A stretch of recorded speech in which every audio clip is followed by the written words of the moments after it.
आम्हाला म्हणजे स्वच्छता पाहिजे, कुठं केर-कचरा नको, डास उगवतात ते नको. नंतर रोड, ड्रेनेज या साध्या सुविधा फक्त आम्हाला योग्य पाहिजे.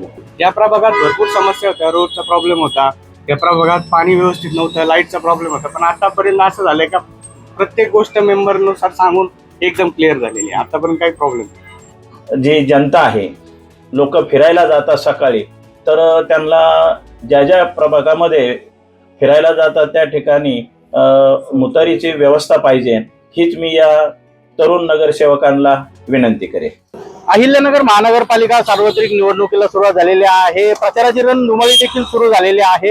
वेगवेगळ्या प्रभागांमध्ये उमेदवारांकडून जे आहे आता प्रचार जो आहे घराघरांमध्ये केला जात आहे. प्रत्येक मतदारापर्यंत पोहोचण्यासाठी सर्वच उमेदवार आता आपले सक्तीचे प्रयत्न करत आहेत. आपण देखील प्रत्येक प्रभागांमध्ये जाऊन नागरिकांची मते जाणून घेत आहोत. त्यांची जे प्रभागाबाबत जी त्यांचं विकासाचं विजन आहे, कशा पद्धतीने प्रभाग पाहिजे, त्यांना पुढल्या 5 वर्षांमध्ये येणाऱ्या नगरसेवकांकडून काय कामांची अपेक्षा आहे, हे सर्व आपण नगरसेवक जे नगरमधील प्रभाग आहेत वेगवेगळे त्यांच्यामधील नागरिकांकडून जाणून घेत आहोत. आज आपण प्रभाग क्रमांक 2 मध्ये आलेलो आहोत. प्रभाग क्रमांक 2 हा नगर शहराचं उपनगर म्हणून जे आहे, हा मध्यवस्ती असल्याने, उपनगराची मध्यवस्ती असल्याने मोठी लोकसंख्या या सगळ्या मध्य उपनगरामध्ये राहत आहे.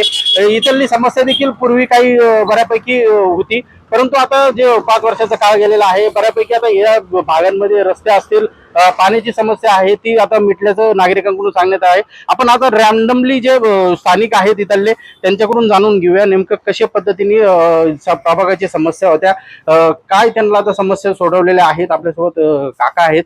काका एक मिनिट. काका, आता अहिल्यानगर महानगरपालिकेची निवडणूक लागलेली आहे. आपण जाणता प्रत्येक उमेदवार जो आहे ते आता तुमच्याकडे मतदानासाठी येत आहे. काय तुम्हाला काय वाटतं, येणारा पुढचा 5 वर्षाचा नगरसेवक आहे ते तुम्हाला कशा पद्धतीने पाहिजे? आम्हाला म्हणजे स्वच्छता पाहिजे, कुठं केर-कचरा नको, डास उगवतात ते नको.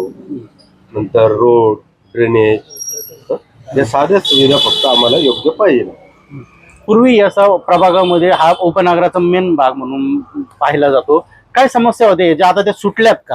हा नवीन प्रभाग होता, नवीन होतं सर्व.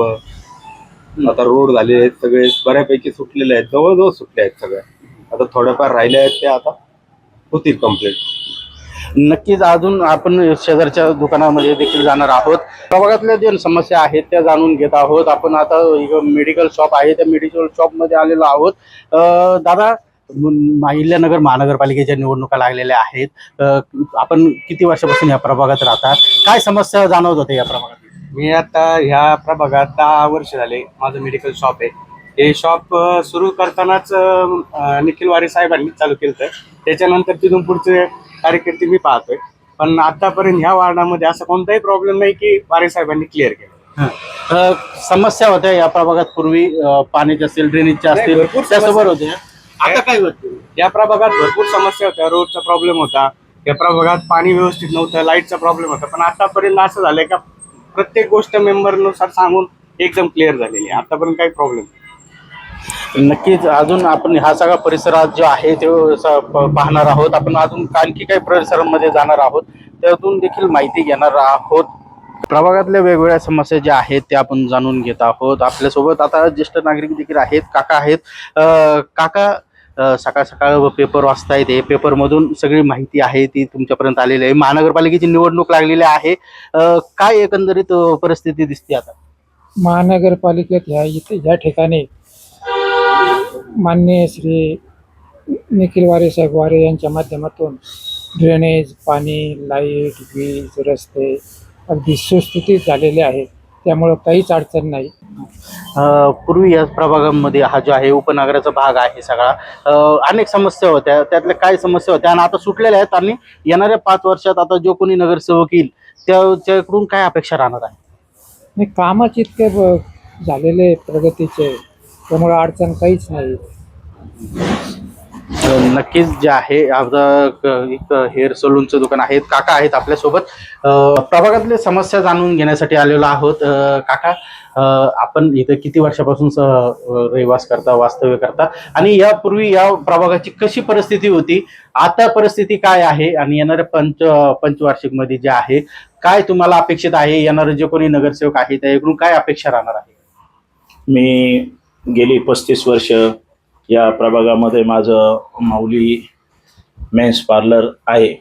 या ठिकाणी खरोखरच अगोदर गेली 20 वर्षाचा काळ जर पाहिला तर या प्रभागामध्ये एकदम म्हणजे उदासीन होती. 35 वर्षापासून आता 35 वर्षाची प्रभागाची कशी परिस्थिती होती, आता काय परिस्थिती आहे, पूर्वीची परिस्थिती कशी होती? या प्रभागामध्ये 35 वर्षापूर्वी रोड नव्हते. या प्रभागामध्ये पाण्याची समस्या होती. पण ज्यावेळेस हे 15 वर्ष झालेत, हे नगरसेवक आल्यानंतर यांनी या प्रभागाचा कायापालट केला आणि म्हणून जनतेने त्यांच्या पाठीशी उभा राहावे. या प्रभागामध्ये वयस्कर जी जनता आहे, लोक फिरायला जातात सकाळी, तर त्यांना ज्या ज्या प्रभागामध्ये फिरायला जातात त्या ठिकाणी मुतारीची व्यवस्था पाहिजे, हीच मी या तरुण नगरसेवकांना विनंती करेन.